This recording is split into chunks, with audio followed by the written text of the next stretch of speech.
बावजूद जिन्होंने अखलाक मुहम्मदी के किसी पहलू को नहीं छोड़ा है और इस तरह का किरदार पेश करते हैं। कौन करता है जंगी कैदियों के साथ?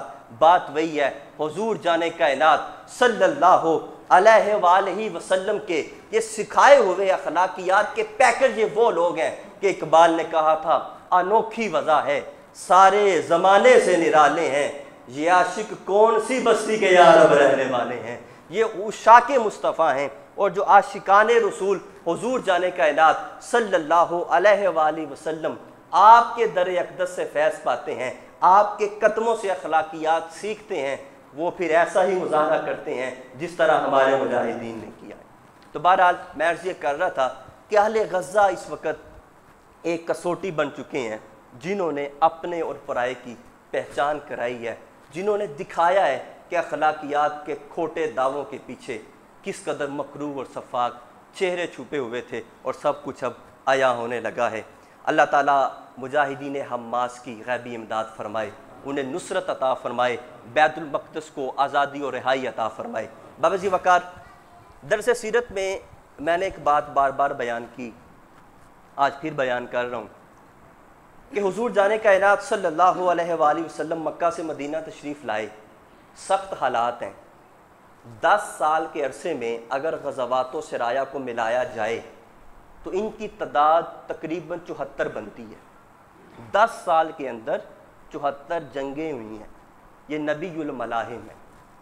लेकिन दूसरी तरफ ऐसा नहीं कि हुजूर ने सिर्फ जंगें लड़ी हैं, कोई पहलू तिश्ना नहीं छोड़ा है। हुजूर जाने कायनात सल्लल्लाहु अलैहि वसल्लम दूसरी तरफ इरशाद फरमाते हैं इन्नमा बुइस्तु मुअल्लिमन, याद रखो अल्लाह ने मुझे मुअल्लिम बना के भेजा है। इल्म की रोशनी फैलाना हुजूर जाने कायनात सल्लल्लाहु अलैहि वसल्लम आपका जो मनसब नबुव्वत का तकाजा बयान हुआ था, कुरान ने कहा कि यतलू अलैहिम आयातिही, ये लोगों पे कुरान पाक की तिलावत करके सुनाते हैं, व युज़क्कीहिम, उनका तज़किया करते हैं, व युअल्लिमुहुमुल किताब वल हिकमा, और किताब व हिकमत की तालीम देते हैं। जो तालीम का तसव्वुर है हुजूर जाने कायनात सल्लल्लाहु अलैहि वसल्लम ने वो भी तिश्ना नहीं छोड़ा है। और मस्जिद नबवी को हुजूर जाने कायनात ने इल्मी मरकज़ बनाया है, वहाँ सुफ़ा का चबूतरा कायम किया है जहाँ असहाबे सुफ़ा तालीम व ताल्लुम का सिलसिला जारी रखते थे। हुजूर जाने कायनात सल्लल्लाहु अलैहि वसल्लम ने इल्म की बड़ी अहमियत बयान की और शरीयत इस्लामी में हमारे यहाँ जो इल्म का मंबा है वो सबसे पहले मस्तर अव्वल कुरान पाक है, जिसके बारे में डॉक्टर इकबाल ने कहा था आ किताब ज़िंदा कुरान हकीम, ये कुरान हकीम हिकमतों भरी एक ज़िंदा किताब है। हिकमत ऊ ला यज़ालस्तो कदीम, इसकी जो हिकमतें हैं, इसके जो असरार व रुमूज़ हैं, सदियों से चले आ रहे हैं और कभी ख़त्म होने वाले नहीं हैं। और ये दरअसल एक हदीस की तरफ इशारा है। हुजूर जाने कायनात इरशाद फरमाते हैं कि कुरान पाक वो किताब है जो बार बार पढ़ने से भी कभी पुराना नहीं होता, जो इसको बार बार भी पढ़े कभी उकताएगा नहीं, इसलिए कि जब भी पढ़ेगा हर बार उसे नए मोती ही मिलेंगे। तो इकबाल ने इसी का तर्जमा किया हिकमत ऊ ला यज़ालस्तो कदीम, और ये वो किताब है नुस्खे असरार तकवीन हयात, जो हयात के असरार सिखाता है, रुमूज़ व असरार से हमें वाकिफ़ करता है। बेसबात अस्कुब व तशगीर सुबात, ये बेसुबात लोगों को साबित कदम करता है। ये कुरान पाक इस मस्दर अव्वल है, हिकमत का दरवाज़ा है, हिकमत का मंबा है, सरचश्मा है। हुजूर जाने कायनात सल्लल्लाहु अलैहि वसल्लम ने इसकी तालीम व तरबियत का खुसूसी एहतमाम फरमाया। हमने गुज़श्ता कुछ जुमात मुबारक में तअल्लुक़ बिल कुरान और उसके तकाज़ों पे तफसीली गुफ्तगू कर रखी है। आज जो मैं ऐलान करना चाहता हूँ हुजूर जाने कायनात सल्लल्लाहु अलैहि वसल्लम की एक हदीस पाक है और वो हमारा मतमा नज़र है, वो उसको हमने अपना मतमा नज़र बना के उसके मुताबिक चलना है। वो हदीस क्या है? हुजूर इरशाद फरमाते हैं मन गदा इलल मस्जिद, जो मस्जिद की तरफ जाए किस मकसद के लिए? ला युरीद, कोई और इरादा नहीं है, इल्ला अन यतअल्लम खैरन औ युअल्लिमहु, कि वो भलाई की बातें सीखेगा, इल्म सीखेगा और दूसरों को सिखाएगा। मस्जिद में इस मकसद के लिए जा रहा है कि खुद भी इल्म सीखूंगा, दूसरों को भी सिखाऊंगा। हुजूर उसका अजर बयान करते हैं। हुजूर इरशाद फरमाते हैं, कान लहू का अजरी हाजिन तामतन हिज्जतुहु, उसका अजर यूं है जैसे कोई कामिल तमाम अरकान अदा करने के साथ खुशू व खुजू कामिल तरीके से हज अदा करने वाले को अल्लाह सवाब अता फरमाए, उसको वो अजर अता किया जाएगा।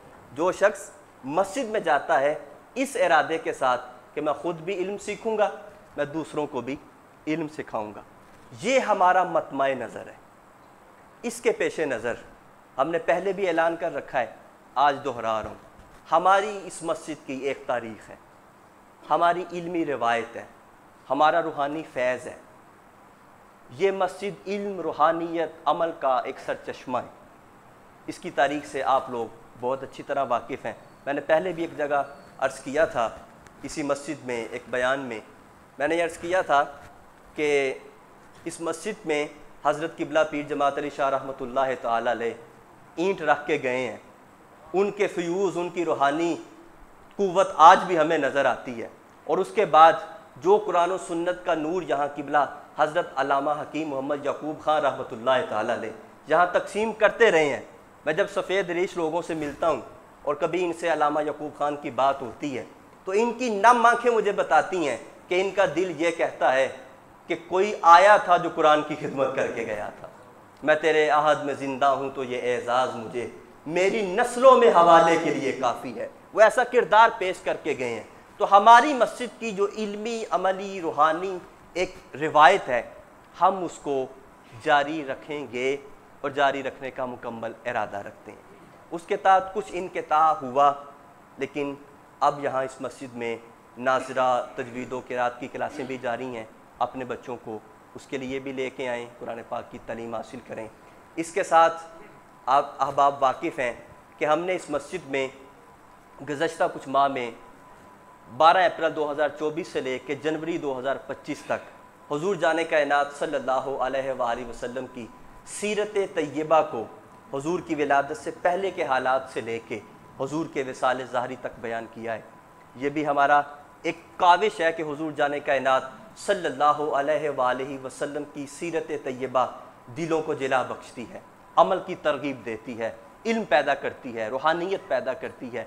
ये उसके लिए काविश थी। जहाँ तक बात है, हुजूर इरशाद फरमाते हैं, उम्मत मुसलमा के उरूज का सबब कुरान से ताल्लुक़ है और ज़वाल का सबब कुरान से बेताल्लुकी है, कुरान से ला ताल्लुकी है। उस ताल्लुक़ को मजबूत करने के लिए आपकी इस जामिया मस्जिद चौधरिया में आइंदा हर जुमेरात नमाज इशा के फ़ौरन बाद 25 मिनट के दुरानिए के लिए फ़हम कुरान के नाम से हल्का दर्स का आगाज़ किया जा रहा है, जिसमें इंशाअल्लाह आप ख़ुद महसूस करेंगे कि कुरान पाक के हमसे क्या तकाज़े हैं, हमारे लिए क्या असबाक हैं, हमने उससे कैसे ताल्लुक़ मजबूत करना है, इस पे गुफ्तगू हुआ करेगी। उस हल्का दर्स की इफ्तिताही तकरीब, इफ्तिताही प्रोग्राम इस जुमेरात 24 अप्रैल को बाद नमाज इशा फ़ौरन मुनाकिद की जाएगी। बहुत लंबा चौड़ा प्रोग्राम नहीं है, मुख्तसर वक़्त में हम इसकी इफ्तिताही तकरीब करेंगे, जिसके लिए मैंने गुज़श्ता जुम्मतुल मुबारक भी ऐलान किया कि माहिर मुदर्रिस और उम्दा ख़तीब उस्ताज़ुल हदीस हज़रत अल्लामा मौलाना मोहम्मद ताहिर तबस्सुम कादरी ज़िदा मजतुहू आप तशरीफ़ ला रहे हैं। आप कुरान पाक की अहमियत पे बयान भी फरमाएंगे और इस हल्का दर्स का पहला सबक पढ़ा के उसका इफ्तिताह भी करेंगे। मैं आप लोगों से ये गुजारिश करता हूँ कि आप और मैं हर एक इस प्रोग्राम का इश्तिहार बने, अपनी ज़िम्मेदारी समझें। हमने ख़ुद भी आना है, अपने अहबाब को भी लेके आना है, दोस्तों को भी लेके आना है, अहले खाना को भी लेके आना है। और इस प्रोग्राम पे, इस इफ्तिताही प्रोग्राम पे भी और आइंदा हर जुमेरात हल्का दर्स में ख़वातीन के लिए बापर्दा एहतमाम भी हुआ करेगा, इसलिए कि कुरान पाक की तालीम ख़वातीन के लिए भी इस कदर लाजमी है। मैंने पहले भी बयान किया था कि डॉक्टर इकबाल कहते हैं, तू नमी दानी के सोज़े के राते तू दिगर गूँ कर्द तकदीर उमर रा, कि जब औरत कुरान पाक की तिलावत करती है ना, इसकी सोज़ में, इसके गुदास में अल्लाह ने वो तासीर रखी है कि उमर फ़ारूक के दिल की दुनिया भी बदल जाती है। तो ख़वातीन की तालीम कुरान बहुत लाजमी है। उसके लिए हर जुमेरात ख़वातीन के लिए बापर्दा अहतमाम भी हुआ करेगा। अपनी ख़वातीन को भी लाएँ बापर्दा, वो भी कुरान पाक के असरार और उमूर से वाक़फ़ियत हासिल करें। इस प्रोग्राम पे ख़ुद शिरकत करें, अपने अहबाब को लेके आएँ और ये समझें कि हम कुरान पाक की खिदमत कर रहे हैं। इसके अलावा कोई हमारा मकसद नहीं है, कोई मतमय नज़र नहीं है। अल्लाह ताला हमारी काविशों को कबूल फ़रमाए। व आखिरु दावाना अनिल हम्दुलिल्लाहि।